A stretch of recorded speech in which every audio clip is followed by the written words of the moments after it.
જય સ્વામિનારાયણ વિદ્યાર્થી મિત્રો,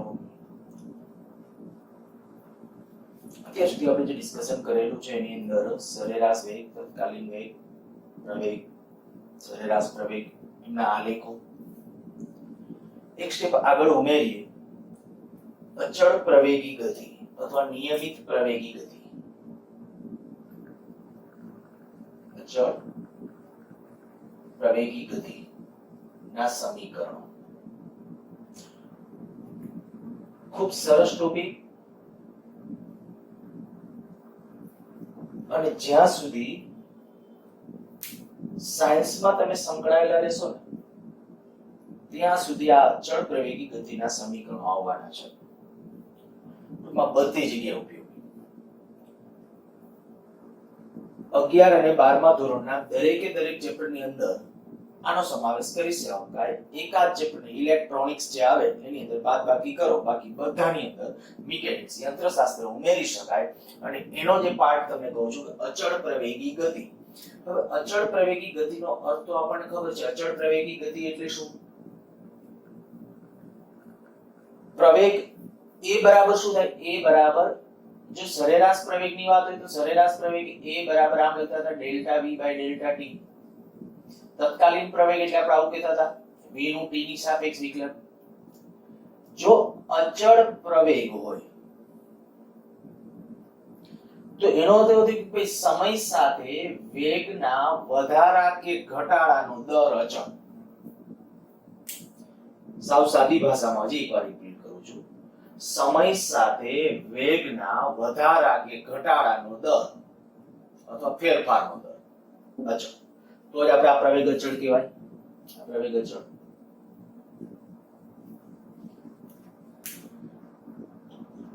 આ સ્થિતિમાં વેગનો વધારો થાય થતો જોઈએ પણ અચળ રીતે. હું તમને સાદી ભાષામાં બીજી રીતે કહું. માની લ્યો કે આપણે ગાડીની અંદર એક્સિલરેટર દાબી દીધું છે, ગાડી આગળ વધે છે, વેગ વધતો જાય છે, પણ એવી રીતે વધે છે પહેલી સેકન્ડને અંતે માની લ્યો કે વેગ 1 મીટર પર સેકન્ડ છે, બીજી સેકન્ડને અંતે 2 મીટર પર સેકન્ડ છે, ત્રીજી સેકન્ડને અંતે 3 છે, ચોથી સેકન્ડને અંતે 4 છે. તો પ્રત્યેક સેકન્ડે વેગમાં વધારો કેટલાનો થયો? 1 નો. તો જો વેગના વધારાનો દર અચળ કહેવાય તો ત્યારે એવી ગતિને કેવી ગતિ કહેવાય? અચળ પ્રવેગી ગતિ. હવે શબ્દો થોડાક આમ મેં કીધું ફીલ કરજો, ખાલી શબ્દ ગોખી રાખો, અગત્યનું નથી. અચળ પ્રવેગનો અર્થ શું? તો કે વેગના ફેરફારનો દર અચળ છે. કાં તો વેગ વધતો જાય છે, કાં તો વેગ ઘટતો જાય છે, પણ અચળ રીતે. પહેલી સેકન્ડે જેટલો ઘટ્યો એટલો બીજી સેકન્ડે ઘટે, એટલો ત્રીજી સેકન્ડે ઘટે, તો એ અચળ પ્રતિપ્રવેગી ગતિ કહેવાય. પહેલી સેકન્ડે જેટલો વધ્યો એટલો બીજી સેકન્ડે વધે, એટલો ત્રીજી સેકન્ડે વધે, તો એ પ્રવેગી ગતિ કહેવાય. દાખલા તરીકે તમને ગુરુત્વ પ્રવેગનું મૂલ્ય, ગુરુત્વ પ્રવેગની સંજ્ઞા છે g અને એનું મૂલ્ય છે 9.8 મીટર પર સેકન્ડ સ્ક્વેર. આ ભણી ગયા છે, તમને યાદ છે. તો આનો ઇનડાયરેક્ટલી ટેકનિકલ હવે અર્થ કરો તો આવડવો જોઈએ કે જો હું કોઈ પદાર્થને આમ ઉપર ફેંકું ને તો 1 સેકન્ડને અંતે વેગ આટલો ઘટી જશે, 9.8 ઘટી જશે. 1 સેકન્ડ થાય 9.8 વેગ ઘટી જાય, બીજી સેકન્ડ થાય બીજો 9.8 ઘટી જશે, ત્રીજો 9.8 ત્રીજી સેકન્ડ થાય. એ રીતે મુક્ત પતન કરું. માની લો પદાર્થને આપણે ડ્રોપ કરીએ એટલે શું થાય? પહેલી સેકન્ડને અંતે વેગ 9.8 હશે, બીજી સેકન્ડને અંતે વેગ પાછો 9.8 વધશે. એક એ ધ્યાન રાખજો ખાસ, જો કે આના પછીના ચેપ્ટર વખતે આપણે ભણવાના છીએ, પણ જો વેગ અને પ્રવેગ એક જ દિશામાં હોય તો ઝડપમાં વધારો થાય. જો વેગ અને પ્રવેગ પરસ્પર વિરુદ્ધ દિશામાં હોય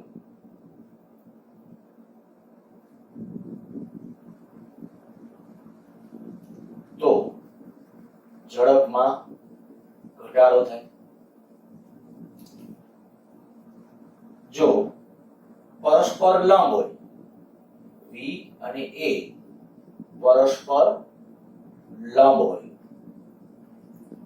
તો મૂલ્ય અચળ રહે એનું ઝડપનો ઝડપ મૂલ્ય અચળ રહે, આ ખાસ શબ્દ તમે લખી નાખ્યો, ઝડપનું મૂલ્ય અચળ રહે પણ દિશા બદલાય, પરંતુ વેગની દિશા બદલાય. ઝડપની દિશા ન હોય, વેગની દિશા બદલાય. આ વધુ ચર્ચા કરશું આના પછીના ચેપ્ટરમાં, અત્યારે પણ શબ્દો આ મગજમાં રાખજો. જો આપણે પદાર્થને જ્યારે ઉપર ફેંકેલો છે તો શું થાય છે, વેગ આમ છે, પ્રવેગ કેમનો, ગુરુત્વ પ્રવેગ તો નીચે જ હોય, હંમેશા ગુરુત્વ પ્રવેગ કેમનો હોય, નીચે. બે પરસ્પર વિરુદ્ધ હોય એટલે આપણને ખબર ઝડપ ઘટતી જાય ઘટતી જાય ઘટતી જાય ઘટતી જાય. મુક્ત કર્યો હોય પદાર્થને તો મુક્ત કર્યો એટલે વેગ આમ થયો, પ્રવેગ આમ થયો. જો બે એક જ દિશામાં હોય તો ઝડપ વધતી જશે. પણ ઈ અચળ પ્રવેગી ગતિના ઉદાહરણ છે. આપણે આવા અચળ પ્રવેગી ગતિના સમીકરણો મેળવવા છે તો આલેખની મદદ નહીં.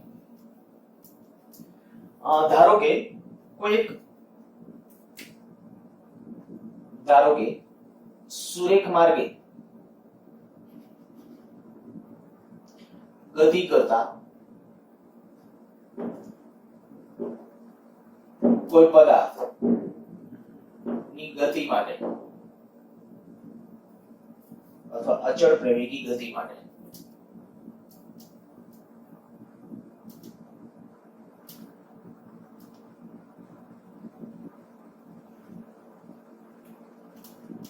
અચળ પ્રવેગી ગતિ દરમિયાન વેગ વિરુદ્ધ સમય અથવા વેગ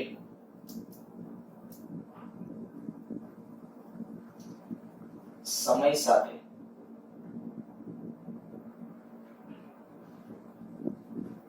આલેખમાં દર્શાવ્યા અનુસાર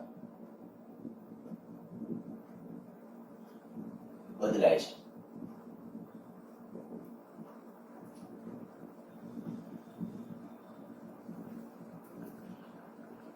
અહીંયા લઉં છું v, અહીંયા લઉં છું સમય t. આ દાખલા તરીકે આપણો આલેખ, અહીંયા v0 લખું છું, અહીંયા લખું છું v, અહીંયા સમય કહું છું. જો કોઈ પદાર્થની ગતિ માટે, બાકી અચળ પ્રવેગી ગતિ માટે વેગ વિરુદ્ધ t નો આલેખ સુરેખ હોય પાકો. વેગ વિરુદ્ધ ઈ આપણે આગલા લેક્ચરોમાં ભણી ગયા. વેગ વિરુદ્ધ t નો આલેખ સુરેખ હોય. પછી સુરેખ આવો હોય એવું જરૂર નથી. આમી સુરેખ હોઈ શકે, આમી સુરેખ હોઈ શકે, આમી હોઈ શકે, આમી હોઈ શકે, આમી ગમે હોઈ શકે. સુરેખ હોય, વેગ વિરુદ્ધ સમયનો આલેખ સુરેખ હોય. એટલે મેં પેલું વિધાન ધારણામાં લખ્યું છે કે ધારો કે કોઈ સુરેખ માર્ગે ગતિ કરતા પદાર્થની અચળ પ્રવેગી ગતિ દરમિયાન વેગ વિરુદ્ધ સમયનો આલેખ આ પ્રમાણેનો છે. તો આના ઉપરથી હું અચળ પ્રવેગી ગતિના સૂત્રો તારવવા માંગુ છું. અચ્છા, પહેલા તો આલેખને સમજો. શૂન્ય સમય અહીંયા વેગ કેટલો છે, t બરાબર 0 સમય વેગ, v બરાબર કેટલો, જો મેં કેટલો લીધો છે વેગ v0, શૂન્ય સમયે વેગ એટલે આની ગતિની શરૂઆત છે, એટલે આની મીન્સ v0 જેટલા વેગથી. આ વેગને કહેવાય એનો પ્રારંભિક વેગ. v0 આપણે નામ આપીએ છીએ પ્રારંભિક વેગ. અને બરાબર જોઈ લો તમે, પછી આથી આમ વધતા જાય છે, વેગ વધતો જાય છે, વધતો જાય છે, વધતો જાય છે, વધતો જાય છે અને અચળ રીતે વધે છે, કારણ કે આલેખ સુરેખ છે, આલેખ સુરેખ છે. તો t બરાબર t સમયનો વેગ કેટલો છે, ev છે. ધારો કે t બરાબર t સમય, v બરાબર v જ કહું છું અને e વેગને કહેશું અંતિમ વેગ.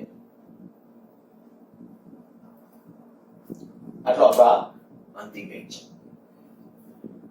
હવે જુઓ જોઈએ, જો વેગ વિરુદ્ધ સમયનો આલેખ સુરેખા હોય તો એનો ઢાળ કઈ ભૌતિક રાશિ આપશે, પ્રવેગ. યાદ આવી જવું જોઈએ પ્રવેગ, કારણ કે dv/dt. અચ્છા, અહીંયા સરેરાશ પ્રવેગ અને તત્કાલીન પ્રવેગ સરખા થશે તો કે હા. અચળ પ્રવેગી ગતિ હોય એટલે આ આલેખ જ્યારે ટૂંકમાં સુરેખ હોય ને ત્યારે એનો ઢાળથી જે રાશિ મળે એ સરેરાશ અને તત્કાલીન બે સરખા હશે. અહીં આલેખ સુરેખ છે, તેથી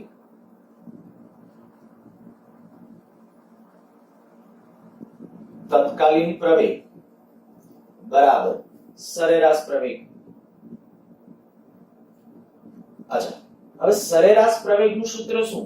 તો કે અંતિમ વેગ કેટલો v, પ્રારંભિક વેગ અંતિમ વેગ માઈનસ પ્રારંભિક વેગ છેદમાં સમયગાળો અંતિમ સમય t પ્રારંભિક સમય 0 તો ખાલી t અને તત્કાલીન પ્રવેગને હું a વડે દર્શાવું છું. જોજો શું કહ્યું, તત્કાલીન પ્રવેગ બરાબર સરેરાશ પ્રવેગ. આવું ક્યારે લખી શકાય તો કે આલેખ સુરેખ છે અને આલેખ અચળ પ્રવેગી ગતિ હોય ને, અચળ પ્રવેગી અથવા નિયમિત પ્રવેગ, બે શબ્દ એક જ છે, નિયમિત અથવા અચળ પ્રવેગ, તો એ વખતે આલેખ સુરેખા જ હોય અને સુરેખા આલેખા હોય, સુરેખ આલેખ હશે તો એ દરમિયાન તત્કાલીન પ્રવેગ અને સરેરાશ પ્રવેગના મૂલ્યો સરખા થશે. આ કહીએ સમીકરણ નંબર 1. અચ્છા, અને બીજી રીતે મારે આમ લખવું તો આવું લખી શકું at બરાબર v v0, અથવા આને આમે લખી શકાય v બરાબર v0 at. મુખ્ય તમારે જે યાદ રાખવાનું છે અચળ પ્રવેગી ગતિનું આપણું આ પહેલું ઇક્વેશન, તો હું અત્યારે આ ત્રણેયને પહેલું ઇક્વેશન તરીકે નામ આપી દઉં છું. આપણે યાદ રાખવાનું છે આ બ્રેકેટમાં કહ્યું અચળ પ્રવેગી ગતિનું સમીકરણ કયું, v બરાબર v0 at, જ્યાં v0 શું છે, પ્રારંભિક વેગ છે, a શું છે, અચળ પ્રવેગ છે. ખાસ ધ્યાન રાખજો, અચળ પ્રવેગ ન હોય તો આ સૂત્ર ખોટું છે. હા, પ્રવેગ 0 હોય તો ચાલે, 0 પ્રવેગ હોય તો પ્રવેગ બરાબર 0 મૂકી દો ત્યાં. આ પ્રવેગ 0 મૂકી દેશો તો એનો અર્થ કે પ્રારંભિક વેગ અને અંતિમ વેગ સરખા જ હોય જ, કારણ કે પ્રવેગ જ નથી. અચળ વેગી ગતિ એટલે જેટલો પ્રારંભિક વેગ હોય એટલો જ અંતિમ વેગ હોય. ઓકે, આ મુદ્દાઓ ભૂસી નાખું છું.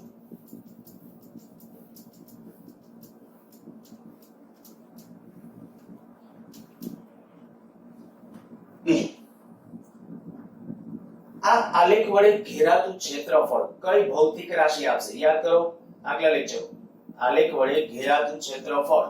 અચ્છા, ક્ષેત્રફળ નક્કી કરવા માટે પહેલા તો હું આમ કહી દઉં, આ માપ કેટલું થશે આયા સુધી? આયા v છે, આયા v0 છે, તો v v0, આ તો t છે જ. અચ્છા ચાલો, ઘેરાતું ક્ષેત્રફળ કઈ ભૌતિક રાશિ આપશે? પથ લંબાઈ સ્થાનાંતર. તો કે આ બે કહેવાય, પથ લંબાઈ કહેવાય, સ્થાનાંતર કહેવાય, કારણ કે એક જ બાજુ આલેખ છે, ઉપર જ છે, આલેખ નીચે જાય તો પથ લંબાઈ અને સ્થાનાંતર બે જુદું જુદું આવશે. આપણે હવે જે મેળવવા જઈએ છીએ એની અંદર હું સ્થાનાંતરના સંદર્ભને ધ્યાનમાં રાખીને ચાલુ છું, એટલા માટે આગળ જતા તમને હજી કહું છું.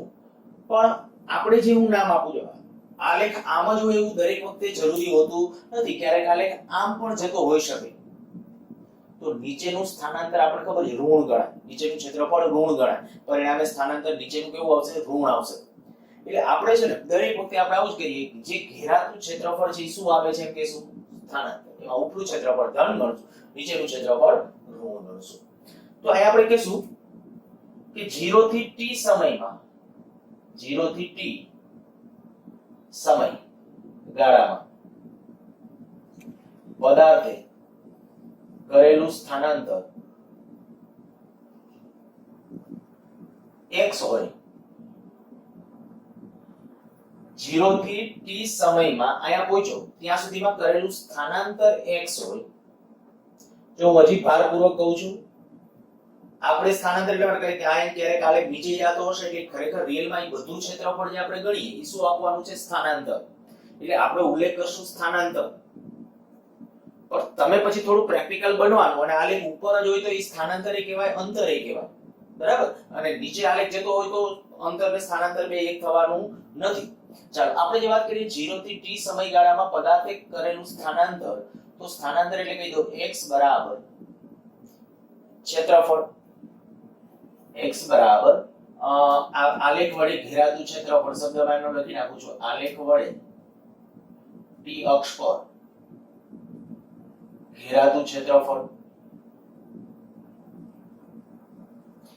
ચલો, આ ક્ષેત્રફળ કેટલું થશે? તો કે એક ક્ષેત્રફળ હું આ લખું, આ ત્રિકોણનું ક્ષેત્રફળ, અને બીજું ક્ષેત્રફળ આ લખીશ. તો આ તો ત્રિકોણ છે, ત્રિકોણ એટલે 1/2 પાયો ગુણ્યા વેધ, 1/2 વેધ ગુણ્યા પાયો, પાયો એટલે t. ગમે ને આને આમ ત્રિકોણ વિચારો તો આને પાયો કહી શકો, આમ વેધ કયો ચાલે. 1/2 પાયો ગુણ્યા વેધ.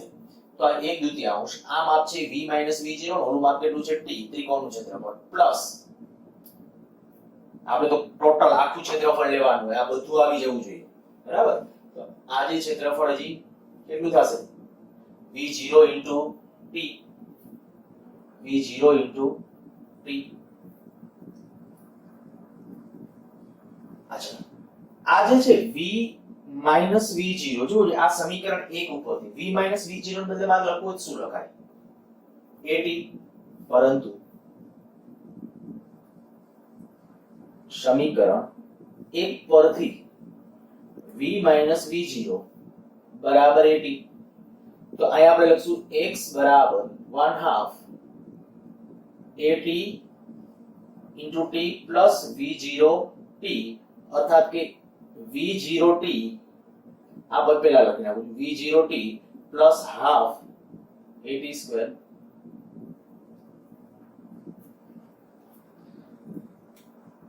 આ x બરાબર v0 t plus 1/2 at square સમીકરણ આ પણ યાદ રાખવાનું છે આ બીજું અચળ પ્રવેગી ગતિનું સમીકરણ પહેલું આપણું ઇક્વેશન કયું હતું v બરાબર v0 at બીજું ઇક્વેશન કયું હતું x બરાબર v0 t plus half at square अच्छा यहाँ x શું છે સ્થાન કે સ્થાનાંતર તો કે સ્થાનાંતર જો વધુ સારી રીતે દર્શાવીએ અંતિમ સ્થાન x હોય અને પ્રારંભિક સ્થાન વધુ વ્યાપક રીતે આનો ઓન લખી નાખો આપણે વચ્ચે કારણ કે આપણે જરૂર પછી એની જ પડવાની છે વધુ વ્યાપક રીતે x ને બદલે x minus x0 લઈએ તો x બરાબર x0 plus v0t plus half at square જ્યાં x0 શું છે પ્રારંભિક સ્થાન જ્યાં x0 એ પ્રારંભિક સ્થાન છે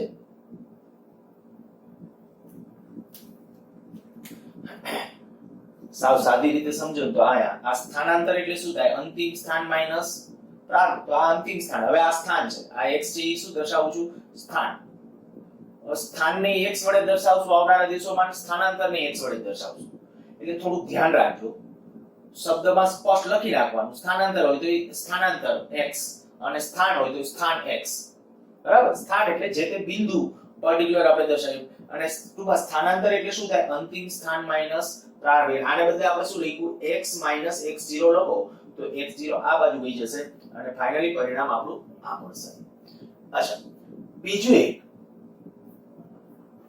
આ જે સમીકરણ છે એ સમીકરણને હું એક આ રીતે લખું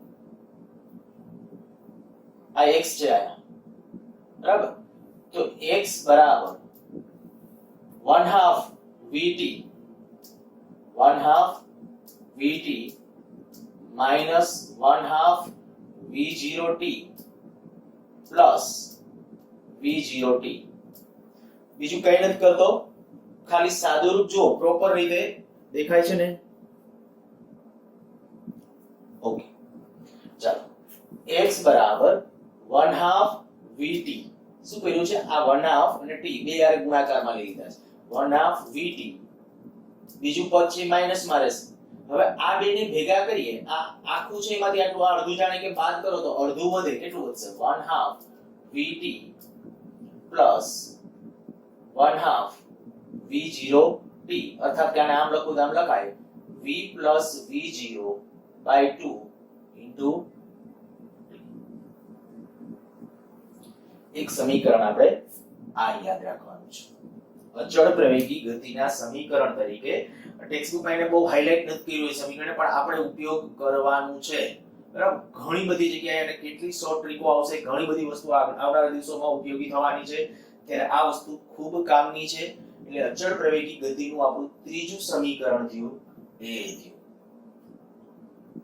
એક પહેલું સમીકરણ આ v બરાબર v0 at બીજું સમીકરણ આ આવ્યું x બરાબર v0t plus 1/2 at square ત્રીજું સમીકરણ આવ્યું x બરાબર અને હા અહીંયા x એટલે શું છે સ્થાનાંતર છે તો વધુ પ્રોપર રીતે આને લખવું શું લખાય x x0 એ જરૂર પડશે ત્યારે અત્યારે તમારા સમીકરણ ગોખવાના છે કે યાદ રાખવાના છે યાદ સમીકરણો તો યાદ રાખવા જ પડશે ધ્યાન રાખજો ભૂલી જાશો એ કઈ સમીકરણ તો અચળ પ્રવેગી ગતિ રિલેટેડ જેટલા કોયડાઓ પૂછાય બધામાં લોચા પડી શકે.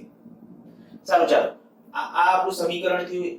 હવે હું એવું કરું છું, આ જે સમીકરણ 1 છે ને એમાં જો હું t ને સૂત્રનો કરતા બનાવું, અહીંયા આ સમીકરણ 1 પરથી t ને સૂત્રનો કરતા બનાવું શું થાય? v v0 a a બરાબર v v0 t છે ને, t ને હું સૂત્રનો કરતા એ આ બાજુ આવી જશે.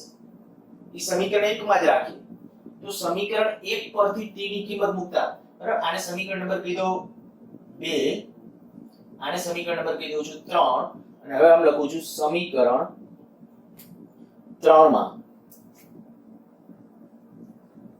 સમીકરણ 3 માં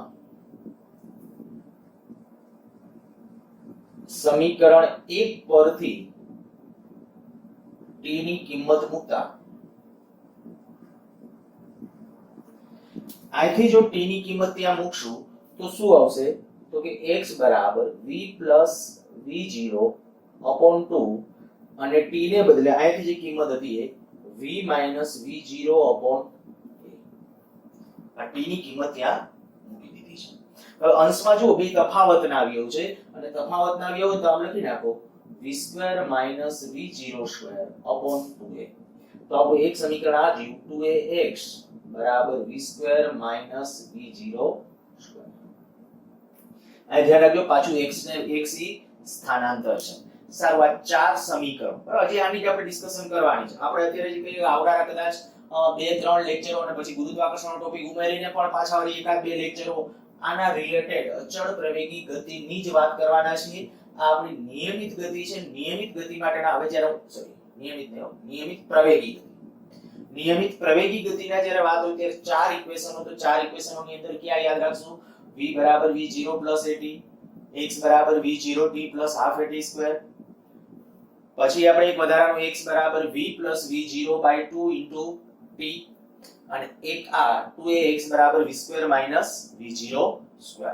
ચારે ચાર સમીકરણો હું કદાચ તમને એવી અપેક્ષા રાખીશ તમારા પાસે કે આજના લેક્ચરમાં અત્યારે જ યાદ રહી જાય તો અત્યારે યાદ રાખો, અને કદાચ જો અત્યારે યાદ ન રહે તો નેક્સ્ટ લેક્ચર વખતે કદાચ ફટાફટ આંખો બંધ કરીને તમને આવડી જવા જોઈએ. જેવું હું આમ કહું કે ભાઈ સ્થાનાંતર, પ્રારંભિક વેગ, અંતિમ વેગ વચ્ચેનું સંબંધ દર્શાવતું સૂત્ર, તો તરત મગજમાં ઝબકારો થઈ જવો જોઈએ કે ભાઈ આ સમીકરણ છે. અચળ પ્રવેગી ગતિ, બરાબર. ખાસ શબ્દ પ્રયોગ આ, જો અનિયમિત પ્રવેગી ગતિ હોય તો એ સંબંધ સાચો નથી. બીજું એક ફોકસ કરવો જોઈએ, આ x આ જે છે v v0/2 t,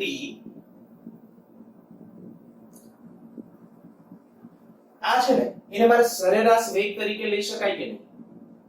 કારણ કે સરેરાશ વેગ એટલે શું થાય? સ્થાનાંતર. આ જો x સ્થાનાંતર છે, આ સ્થાનાંતર છે, અને આ સમયગાળો છે 0 થી t સુધીનો સમયગાળો છે. તો સ્થાનાંતરના છેદમાં સમય એટલે આને શું કહેવાય? સરેરાશ વેગ. એટલે એક વધારાનું ઇક્વેશન આપણા પાસે આ લખી નાખું છું, સરેરાશ વેગ શું આવશે? Equation v v0/2. પણ આ ધ્યાન રાખજો કેના માટે સાચું છે? અચળ પ્રવેગી ગતિ માટે. આ હું જેટલા અમુક રિસ્ટ્રિક્શનો છે ને ભારપૂર્વક લખું ને એ યાદ રાખજો, કારણ કે આગળ જતા જ્યારે ડાઉટ સોલ્વ કરીએ ને ત્યારે એ વખતે આ રિસ્ટ્રિક્શનો બધા છે હું પાછા યાદ કરાવતો જઈશ તમને કે ભાઈ આપણે ખાસ કીધું તમને આ સમીકરણ ક્યારે વાપરવાનું? અચળ પ્રવેગી ગતિ હોય તો સરેરાશ વેગ શોધવા માટે. હવે યાદ કરો, મેં આગલા એકાદ બે લેક્ચર વખતે આ સમીકરણ હવે તમને યાદ છે, હું આ પૂછી નાખું છું. હું આવો એક દાખલો આપું, પછી અચળ પ્રવેગી ગતિની જે ડિસ્કશન કરીએ છીએ. આ છેલ્લું ઓલું જે સૂત્ર હતું એના રિલેટેડ માની લો. પહેલું v બરાબર v0 નહીં, v બરાબર 2t + 5, તો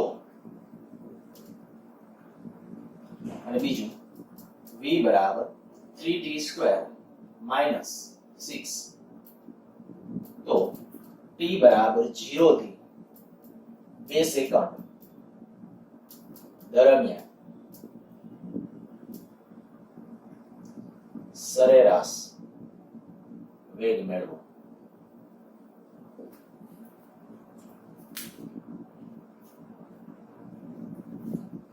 આ બે સમીકરણો આપી દીધા છે 0 થી 2 સેકન્ડ દરમિયાન હું બે ગણું છું પછી આપણે સાચું ખોટું ડિસ્કશન કરીશું બરાબર પહેલું ગણું છું આ v બરાબર 2t 5 આમાં t બરાબર એકવાર 0 લઈ લ્યો તો t બરાબર 0 લઈ લ્યો એટલે શું થઈ જશે v બરાબર 5 એકમ એટલે 5 મીટર પર સેકન્ડ કહી દઈએ ચાલો એકમ એટલે છે મીટર પર સેકન્ડમાં t બરાબર 0 લ્યો ત્યારે બીજું t બરાબર 2 લ્યો t બરાબર 2 તો v બરાબર કેટલું આવશે તો v બરાબર આવશે 9 અને t 2 લખશો તો 9 મીટર પર સેકન્ડ આ આપણો પ્રારંભિક વેગ આ આપણો અંતિમ વેગ તો આપણું સરેરાશ પ્રવેગનું સમીકરણ શું સરેરાશ વેગ અને સરેરાશ બે આપણે મેળવવું છે સરેરાશ અહીંયા આપણા માટે આ સરેરાશ વેગ મેળવવો તો સ્થાનમાં જવું પડશે ફરજિયાત સ્થાનના સૂત્રમાં હું આ શબ્દ પ્રયોગ કરી નાખું છું સરેરાશ પ્રવેગ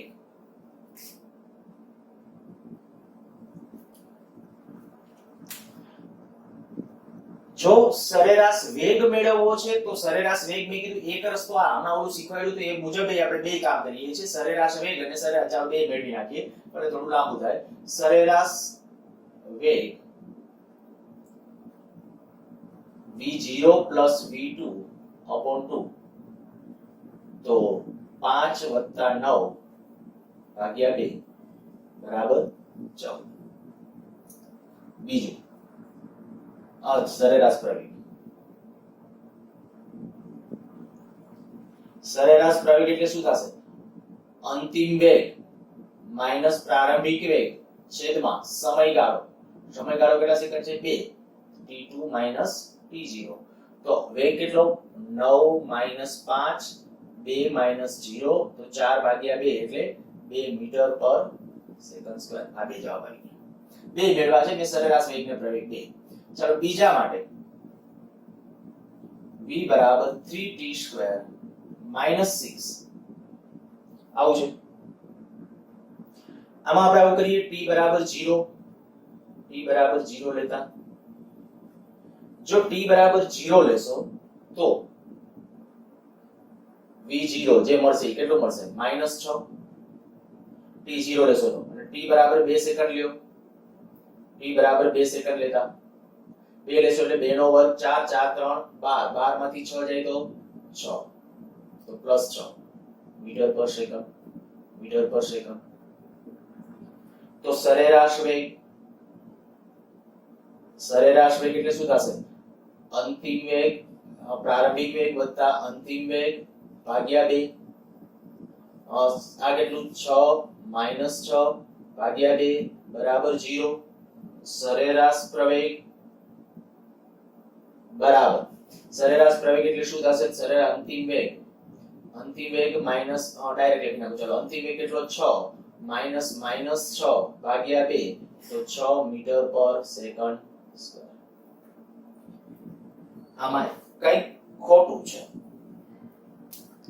શું ખોટું છે મારી પહેલા તમે એટલે કે હું જે કહું એની પહેલા તમે ડિસ્કસ કરી શકો તો વેલ એન્ડ ગુડ આપણે એવું કીધું હતું કે આ સરેરાશ વેગનું આ સૂત્ર ક્યારે સાચું કેવી ગતિ હોય તો અચળ પ્રવેગી ગતિ હોય તો નિયમિત પ્રવેગી ગતિ હોય તો જુઓ જોઈએ હું આનું જ્યારે વિકલન કરું આનું વિકલન શું આવશે જો a બરાબર 2 આનું વિકલન કરું પ્રવેગ a બરાબર કેટલો આવશે 6 * t આ પ્રવેગ અચળ નથી પ્રવેગ સમય સાથે બદલાય છે માટે આ જે આન્સર આવશે ને આ ખોટો થશે તમે આ રીતે લખજો એટલા માટે ખોટું પહેલા એક વખત તમારા મગજમાં બેસી જાય કે આવું ક્યારે નહીતર છે કોઈ દિવસ તમે નોખું જ નહીં પાડી શકો ક્યારે શું કરવાનું તમને એમ થશે કે મને મજા આવે તો હું સમીકરણ જાણે કે વાઇબ્રેટ જાઉં છું પણ રિયલમાં એવું નહીં હોય કેટલાક રિસ્ટ્રિક્શન જે છે ક્યારે કયું સાચું છે અચળ પ્રવેગી ગતિ જો આ પ્રવેગ અચળ કહેવાય a બરાબર 2 નથી બદલાતો સમય સાથે તો આ પ્રવેગ અચળ આ બે આન્સર સાચા છે બાકી આ તો સાચું છે પ્રવેગ માટે તો કઈ પ્રવેગ એટલે અંતિમ વેગ માઈનસ પ્રારંભિક વેગ કોઈ ફેર ન પડે એ તો આ જ પરિણામ આવે આપણે આની બીજી ટેકનિક પ્રમાણે તમારે ટ્રાય કરવી તો કરી લેજો, તમને ખ્યાલ આવી જશે. બીજી ટેકનિક એટલે શું? મેં લાસ્ટ લેક્ચરમાં તમને આવું કીધું હતું કે આનું સંકલન કરો ને એટલે x મળે. આનું સંકલન કરો એમાં એના ઉપરથી પછી સરેરાશ વેગ મેળવી લેજો. આનું એની જે સંકલન કરશો એટલે x બરાબર કેટલું આવશે? 2t²/2 + 5t. આનું સંકલન કર્યું છે. આ પહેલાનું સંકલન આ થયું. પછી t બરાબર એકવાર 0 મૂકજો, t બરાબર 2 મૂકજો એકવાર, અને પછી સરેરાશ વેગનું સમીકરણ શું હતું? અંતિમ વેગ માઈનસ પ્રારંભિક વેગ છેદમાં અંતિમ સ્થાન માઈનસ પ્રારંભિક સ્થાન છેદમાં સમયગાળો. એનો ઉપયોગ કરજો. આ આન્સર આવી જશે. એની વસ્તુ આમાં એપ્લાય કરવાની ટ્રાય કરશો. આનું પહેલા સંકલન કરો. 3t² એટલે આનું આયા x કેટલું થઈ જશે? x નું ઇક્વેશન જો આના ઉપરથી લખવું હશે તો 3t³ એટલે તંતન તો કેન્સલ થઈ જશે. -6t અને એમાં પછી t બરાબર 0 મૂકજો. t બરાબર જ્યારે 2 સેકન્ડ મૂકી અને પછી સરેરાશ વેગ મેળવજો તો આ નહીં આવે, સાચો આવશે. જે આવશે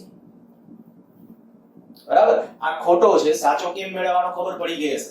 કેમ મેળવવાનો છે? પહેલા x નું ઇક્વેશન x બરાબર શું? 3t³ -6t.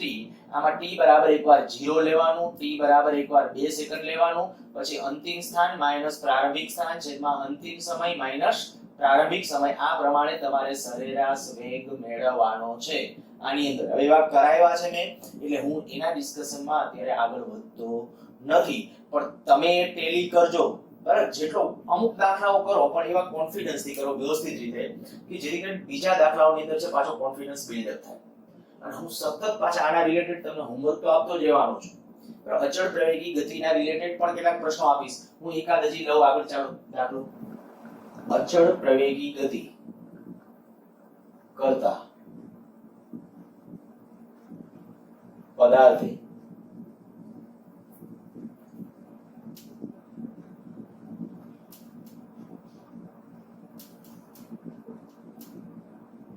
n સેકન્ડમાં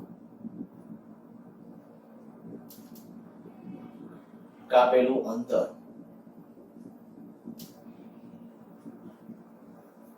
કરેલા સ્થાનાંતર n સેકન્ડમાં કરેલા સ્થાનાંતર નું સૂત્ર. આ પણ એક સૂત્ર આપણે યાદ રાખવાનું છે. તો બીજી કે પ્રેક્ટિસ લઈએ એની પહેલા આના ઉપરથી જો કે અચળ પ્રવેગી ગતિનો જ ઉપયોગ કરી અને આપણે લેવાનું છે. તો એના ડિસ્કશનમાં જે અચળ પ્રવેગી ગતિ, તો માની લ્યો કે કોઈ પદાર્થ છે અને એક v0 જેટલા વેગથી માની લઈએ કે ગતિ શરૂ કરે છે. t બરાબર 0 સમયે દાખલા તરીકે વેગ છે v0. બરાબર. 0 સમયે વેગ કેટલો? v0. v0 જેટલા વેગથી એ ગતિ કરે છે. દાખલા તરીકે અહીંયા કહીએ કે t બરાબર 1 સેકન્ડ, t બરાબર 2 સેકન્ડ, t બરાબર અહીંયા કહું n સેકન્ડે અહીંયા પહોંચે છે. હવે તમને એક ખ્યાલ હોવો જોઈએ. હું એમ કહું કે 1 સેકન્ડમાં કાપેલું અંતર અને એમ કહું કે પહેલી સેકન્ડમાં કાપેલું અંતર, તો અહીંયા અર્થ એક થાય. પણ પછી આમ કહું કે 2 સેકન્ડમાં કાપેલું અંતર અને બીજી સેકન્ડમાં કાપેલું અંતર. બીજી સેકન્ડ એટલે પહેલીથી શરૂ કરીને બીજી વચ્ચે જે અંતર કપાયેલું હોય ને એ. જો આ મારે કેવું એમ કહેવાય કે બીજી સેકન્ડમાં અંતર, અને આ શું કહેવાય? 2 સેકન્ડમાં અંતર. અંતર અથવા સ્થાનાંતર એક જ દિશાની ગતિ છે એટલે અંતર બોલો. મેં આ શબ્દ પહેલા અંતર લખ્યો પછી સ્થાનાંતર, પણ વધુ પ્રોપર રીતે આમ કરીએ કે આપણે સ્થાનાંતર જ એક આપણા જે સમીકરણો લીધા છે એની અંદર લેશું. 2 સેકન્ડમાં અંતર, અને આ કીધું કે 2 સેકન્ડ, આ 2 સેકન્ડમાં અને ઓલું બીજી સેકન્ડમાં અંતર છે. તો એવી રીતે જરાક વિચારો છો. ત્રીજી સેકન્ડમાં અંતર એટલે શું? તો કે 2 અને 3 વચ્ચે જે અંતર હશે તે થાય. 2 અને 3 વચ્ચે જે અંતર હશે એવું થાય. એવી રીતે 4 સેકન્ડમાં કપાયેલું અંતર એટલે શું? તો કે ત્રીજી અને ચોથી સેકન્ડ વચ્ચે કપાયેલું અંતર થશે. એવી રીતે nમી સેકન્ડમાં કપાયેલું અંતર એટલે શું? તો કે હું અહીંયા કહી દઉં કે અહીંયા દાખલા તરીકે સમય છે 1 લખી નાખું tn-1. તો આ જે આવશે ને એને કહી દઉં છું xn, આને કહું છું nમી સેકન્ડમાં કરેલું સ્થાનાંતર અથવા કાપેલું અંતર અને આ શું થશે અહીંથી અહીં સુધીનું n સેકન્ડમાં કરેલું સ્થાનાંતર. પેલા શબ્દો પકડજો ને હું થોડુંક આમ આકૃતિ ડાયાગ્રામ ને એવું ડ્રો કરીને કાયદેસર ફિલ કરાવવાનો ટ્રાય કરું છું કે ભાઈ પહેલા તો 5મી સેકન્ડ એટલે શું તો ચોથી થી શરૂ કરીને 5મી સેકન્ડ પૂરી થાય ત્યાં સુધીનું એટલે ચોથી શરૂ ને ચોથી પૂરી થઈ પછીથી 5મી પૂરી થાય ત્યાં સુધીનું એટલે 5મી સેકન્ડમાં કપાયેલું એટલે nમી સેકન્ડમાં કપાયેલું અંતર શું તો કે n1 સેકન્ડ પૂરી થઈ ગઈ ત્યાંથી n પૂરી થાય ત્યાં સુધીમાં કપાયેલું અંતર. તો હવે આપણે જ્યારે કંઈક આ ગતિ કેવી છે અચળ પ્રવેગી બરાબર આ શબ્દ ઉપર ફોકસ રાખજો અચળ પ્રવેગી ગતિ છે અને જો અચળ પ્રવેગી ગતિ હોય તો અચળ પ્રવેગી ગતિમાં હું એમ કહું કે n સેકન્ડમાં હવે લખું છું n સેકન્ડમાં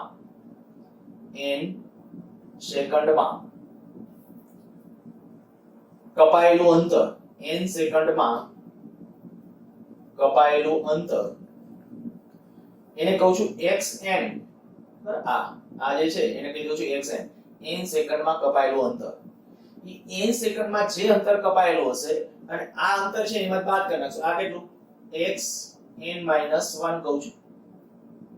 ઓકે આ n સેકન્ડમાં કપાયેલું અંતર અથવા સ્થાનાંતર કપાયેલું અંતર અહીંયા અત્યારે સ્થાનાંતર શબ્દ લખી કરેલું સ્થાનાંતર ચાલો n સેકન્ડમાં કરેલું સ્થાનાંતર કારણ કે રકમમાં સ્થાનાંતર લખ્યું છે એટલે xn બરાબર કેટલું આવશે તો આપણા અચળ પ્રવેગી ગતિના સમીકરણો એક v બરાબર v0 + at બીજું હતું x બરાબર v0t + half at2 આપણે આનું જો આ સમીકરણો ખાસો v0t + half at2 v0t + half at2 v0 પ્રારંભિક વેગ તો આમાં પ્રારંભિક વેગ કેટલો v0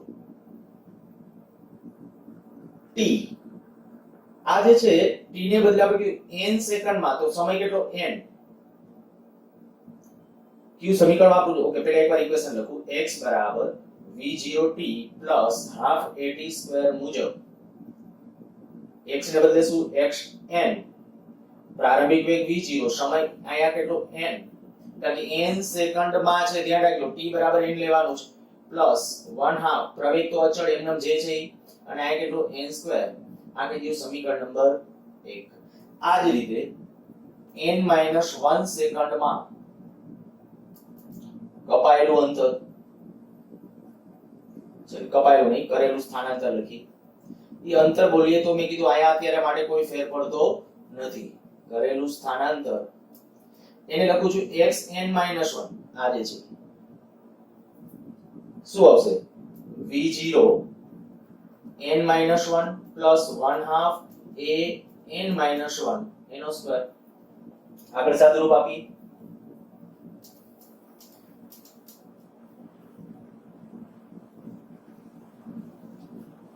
ત્યાં આ x n - 1 બરાબર v0n minus v0 plus 1/2 a n² minus 2n plus 1 આનું મેં વિસ્તરણ કરી નાખ્યું છે રહેશે કેટલું જુઓ v0n minus v0 plus 1/2 an² minus આની યાર ગુણાકારમાં an plus a આ સમીકરણ નંબર કહી દો 2 માટે n મી સેકન્ડમાં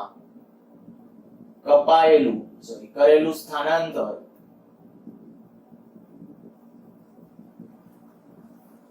n મી સેકન્ડમાં કરેલું સ્થાનાંતર એને કહું છું x nth n મી કેટલું હશે xn - xn - 1 હવે આવતો નો સમજાવવું પડે અરે આવડી જવું જોઈએ કારણ કે આ આટલામાં માર કપાયેલું અંતર તો આ અંતર માઈનસ આ અંતર કરવું પડે તો xn અને xn n - 1 બે છે તમારા પાસે જેટલા કી કેન્સલ થાય છે ડાયરેક્ટ કેન્સલ કરી શકો આ જે છે v0 જે આ બે પદ કેન્સલ થઈ જશે v0n અને 1/2 an² v0n અને 1/2 n બાદબાકી કરવાની છે એટલે ચાલો લખીએ એકવાર આ શું થશે v0n plus 1/2 an² એમાંથી આ બાદ કરવાનું એટલે સંજ્ઞા ઉલટાવશું minus v0n plus v0 minus 1/2 an² plus an minus a. જો હવે આ પદ કેન્સલ અને આ પદ પણ કેન્સલ. જે રહેશે એને ખાલી યોગ્ય રીતે ગોઠવીએ તો શું થશે? v0 આ જે બધું v0 plus an minus a. આ જે પરિણામ આવ્યું છે એક આપણે 2 અને આ a/2 આવશે, બરાબર? આ 1/2 જ્યારે આની હારે ગુણશો, 1/2 આની હારે ગુણશો એટલે an અને 1/2 આની હારે એટલે a/2 આવશે અને a/2 આવશે, અહીંયા a/2 આવશે, અહીંયા a/2 આવશે. હવે ખાલી યોગ્ય રીતે ગોઠવવું છે તો v0 પ્લસ આમાંથી a/2 કોમન લઈ લઈએ તો 2n - 1 xn. આવું સાદું રૂપ સમજાઈ જશે એવું માની લઉં છું, બરાબર? આમાં બીજું કાંઈ કર્યું, આ કોમન કાઢ્યા છે કોણ a/2. હવે અહીંયા તો 2 નહોતા તો 2 વડે ગુણાકાર કરી નાખો. કાંઈ એવું કરો, આનો 2 લસા પેલા લઈ લ્યો એટલે તમને વધારે ખબર પડશે. 2 લસા લઈ લેશો તો 2 લસા તો આ 2 આવી જશે, પછી ઓલા છેદમાં 2 બાર. તો આ આપણે કહી શકાય nમી સેકન્ડમાં કાપેલા અંતર અથવા કરેલા સ્થાનાંતર માટેનું સૂત્ર. તો 5 સૂત્રો થયા. અત્યારે હવે ઓવર સમયમાં જાય છે એટલે વધારે ડિસ્કશન નથી કરતો, પણ 5 ઇક્વેશનો આવતા લેક્ચર થી કડકડાટ હોવા જોઈએ. પહેલું ઇક્વેશન v = v0 + at, બીજું x = v0t + half at square, 2ax = v² - v02, x = v + v0/2 * t અને xn n મી સેકન્ડમાં કાપેલું અંતર v0 + a/2 2n - 1. જ્યાં n શું છે? n શું છે? કેટલા મી સેકન્ડ? 5મી, 6મી, 7મી. હા, આ અપૂર્ણાંકમી સેકન્ડ હોય તો ચાલે. કોઈ એમ કે 4.5 મી સેકન્ડમાં કપાયેલું અંતર, તો 4.5 મી એટલે કઈ 3.5 પૂરી થઈ ત્યાં ચાલુ કરીને 4.5 ચાલે હો, ક્યાંક કદાચ એવી જરૂર પડે તો. અને આ જે છે પ્રવેગ ફરજિયાત અચળ હોવો જોઈએ. સારું, બધા બાળકો છે ને આ સૂત્રો યાદ ન રહે ત્યાં સુધી એમનો મોઢે લખજો કે ગમે તે રીતે ટૂંકમાં 5 10 વખત લખવા જરૂર પડે તો લખજો, પણ ફરજિયાત રીતે આ ઇક્વેશનો આવડવા જોઈએ.